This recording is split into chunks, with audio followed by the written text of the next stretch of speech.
네, 오늘부터는 저희가 이 성경의 척추와 같이 중요한 믿음으로 말미암는 의의 진리를 함께 생각해 보겠습니다. 믿음으로 말미암는 의. 이 믿음으로 말미암는 의의 진리는 다시 말씀드리지만 사람으로 말하면 척추뼈와 같습니다. 여러분, 척추는 우리 몸 안에 있는 모든 장기로 나가는 신경세포를 보호하기 위해서 있습니다. 척추가 없다면 아주 위험할 것입니다.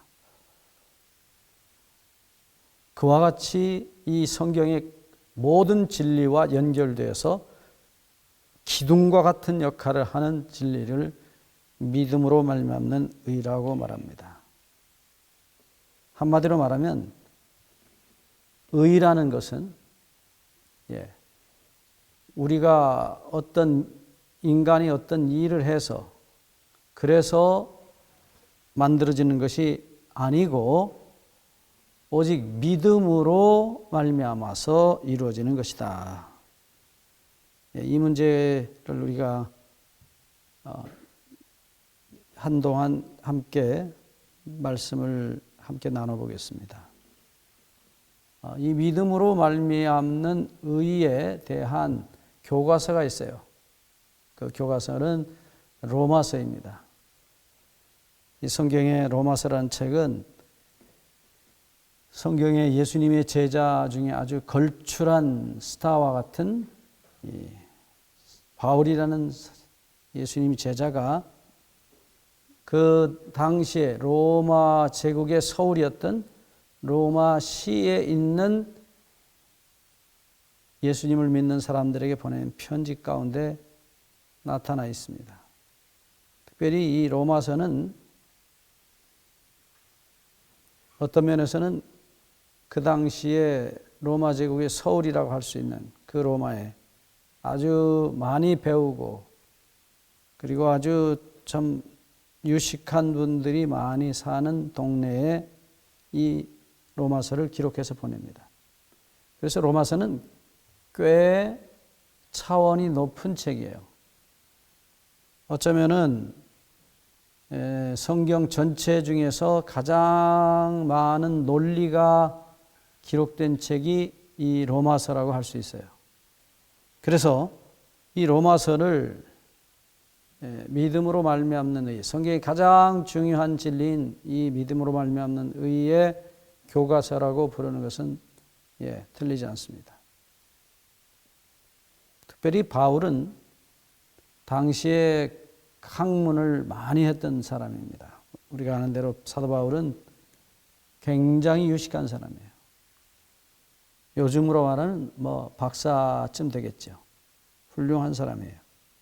그런데 이분이 이 로마서를 기록할 때에 어쩌면 자기가 가지고 있던 모든 예수님에 관한 하나님에 관한 신학적 지식을 총동원해서 이 책 속에다가 하나님의 진리를 기록해 놨습니다. 두 번째 책은 이 로마서는 교과서라고 할 수 있다면 참고서라고 할지 그런 책이 있어요. 그것이 바로 갈라디아서라는 책입니다. 시험지라고도 할 수 있고 혹은 참고서라고도 할 수 있는 책입니다. 이것은 갈라디아서입니다. 이 갈라디아서는 로마서 못지않게 중요합니다.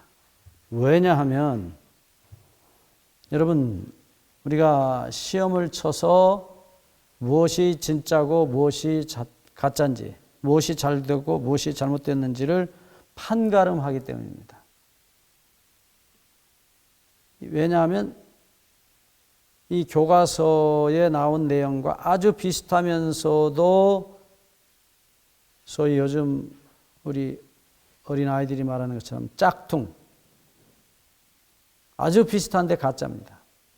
그런 것들이 얼마든지 돌아다닐 수 있기 때문에 사도 바울이 그 짝퉁을 막기 위해서 이 갈라디아서를 써요. 가짜 복음입니다. 소위. 그래서 이 나중에 우리가 갈라디아서 혹 볼 기회가 있겠습니다만은 거기 갈라디아서 1장에 반복되는 말씀이 다른이라는 말이에요. 다른 복음은 없나니. 다른 복음은 없나니. 이 다르다는 말은 완전히 다르다는 말도 포함되어 있고, 어떤 면에서는 아주 비슷한데 전혀 아닌 그런 복음도 있다는 것을 바울이 말하고 있습니다. 그래서 우리말로는 똑같이 다른 그렇게 되어 있지만은 본래 헬라어로 보면 하나는 완전히 다른 종류의 복음, 그리고 또 다른 하나는 비슷한 종류의 복음, 뭐 이렇게 표현하면 제가 잘 표현하는지 모르겠습니다만은, 그래서 영어로 말하면 완전히 다르다, another, 또 그걸 헬라어로는 헤테로스라고 그러는데 그건 완전히 종자 자체가 다른 것입니다. 그리고 또 하나는 another가 아니라 영어로 말하면 other. 같은 종자인데 다른 것입니다.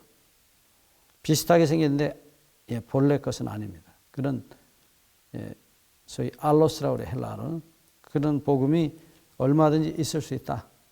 이 기독교 안에 얼마든지 있을 수 있다. 그리고 그것을 인해서 사도 바울이 갈라디아서 1장에서 저주라는 말을까지 사용합니다. 왜냐하면 그 잘못된 것, 비슷하지만 완전히 아닌 것, 그것을 잘못 먹으면 죽는다는 것입니다. 그래서 그것을 경고하는 차원에서 그런 말들을 썼어요. 우리가 성경을 통해서 알 수 있는 것은 하나님의 말씀을 마귀는 언제든지 변절시킨다는 것입니다. 요한복음 8장 44절 사단이 계속적으로 하나님의 말씀이 아닌 자기 말을 하는데 그것은 자기가 지어낸 말이라는 것입니다. 여러분, 약을 잘못 먹어서 죽는 사람이 많이 있죠? 분명히 이게 그 약이 그 병에 듣는데 다른 병에 먹고 잘못하면 죽는 것입니다. 우리가 아는 대로 버섯도 그래요. 버섯도 아주 비슷한데 독버섯이에요. 웬만한 전문가가 아니면 구별 못할 만큼 비슷한데 그걸 먹고 때로 죽는 것입니다. 그게 무슨 얘기냐면 진리하고 아주 비슷한 진리가 있어요. 그래서 사도 바울이 이 갈라디아서를 기록하면서 그 비슷하지만 전혀 아닌 복음에 대해 저주를 말합니다. 정말 사도 바울이 얼마나 분노했는지가 잘 드러나 있는데 심지어 천사일지라도 또 복음을 전한 자신일지라도 딴소리를 하면 저주를 받을 것이라고 표현했어요. 자기가 하나님께 예수님께 받아서 말한 것임에도 불구하고 아주 비슷한 것이 있다는 것입니다. 그래서 본인 자신도 하나님이 주시지 않은 다른 이야기를 하면 저주를 받을 것이라고. 왜냐? 이 복음은 우리가 나중에 보겠지만 로마서 1장 16절에 복음에는 하나님의 능력이 나타나 있기 때문입니다. 무슨 능력입니까? 사람을 살리는 능력이에요. 영원히 살게 하는 능력이에요. 영생의 능력이 복음 속에 포함되어 있다는 것입니다. 그러니까 사람을 살릴 수 있는 이 복음을 변질시켜서 가짜 복음, 가짜 기쁜 소식을 만들고 그것을 사람들로 하여금 믿게 해서 결국은 영원한 생명을 잃어버리게 하는 것입니다. 그 일에 대해서 사도 바울이 분노하지 않았다면 그는 예수님 제자가 아니지요. 사람들을 죽게 만드는 그 거짓 복음에 대해서 그는 단호하게 이야기하는 것입니다. 그래서 때로 우리가 많은 사람들이 순복음이라는 말을 써요. 순복음. 진짜 100% 순복음. 그러나 사실은 그 말을 할 필요가 없습니다. 그냥 복음이면 단순히 복음이에요. 걷다 앞에다가 순자 붙인다고 해서 그게 물론 순복음을 찾는 분들이 많죠. 그렇다고 해서 우리가 성경과 말씀을 통해서 비교해 보면 순복음이 아니고 섞여진 복음을 전하는 분들도 있을 수 있다는 것입니다. 그래서 바울이 로마서를 기록할 때 이 복음을 회복하고자 하는, 복음을, 하나님이 주신 복음을 그대로 있는 그대로 하나도 가감하지 않고 그대로 제시하기를 원했던 것입니다. 특별히 이 믿음이란 단어는 더욱 그렇습니다. 이 믿음으로 사람이 구원 얻기 때문에 사단이 믿음으로 말미암아 얻는 구원과 의를 없애버리려면 근본적으로 믿음을 오해시키면 끝나는 것입니다. 그만큼 중요한 얘기입니다. 그래서 놀랍게도 이 말틴 루터, 종교개혁을 일으킨 말틴 루터도 로마서 주석을 해석책을 먼저 낸 게 아니라 갈라디아서 주석책을 먼저 냅니다. 그것은 당시에 로마 천주교회와의 논쟁 때문이었지만은, 이 로마 캐톨릭의 그 어떤 주장은 그 갈라디아서에 나와 있는 주장하고 많이 비슷해요. 일맥상통하는 것입니다. 그 나중에 우리가 볼 수 있기를 바랍니다. 그래서 사도 바울이 그 잘못된 짝퉁 복음 앞에서 그렇게 분노했듯이 루터도 그랬어요. 그래서 루터가 아예 로마서를 먼저 쓴 게 아니라 갈라디아서를 먼저 썼어요.